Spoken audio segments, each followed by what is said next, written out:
Today, I'm teaching you how to set up speed alerts in Waze in 2026. If you want Waze to warn you when you're driving faster than the speed limit, this feature can help you stay aware while driving. First, open the Waze app on your phone. Tap the menu icon, then select Settings.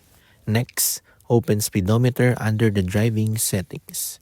Make sure the speedometer is enabled.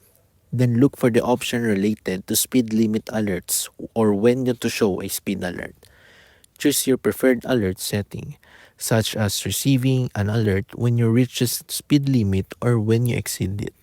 You can also adjust the speedometer display so you can easily monitor your current speed while navigating. Once you've finished adjusting the settings, return to the map and start navigation. When you approach or signal a selected speed threshold, Waze can provide a visual or audible warning, depending on your settings. And that's how to set up speed alerts in Waze. Thanks for watching and don't forget to subscribe for more Waze tutorials.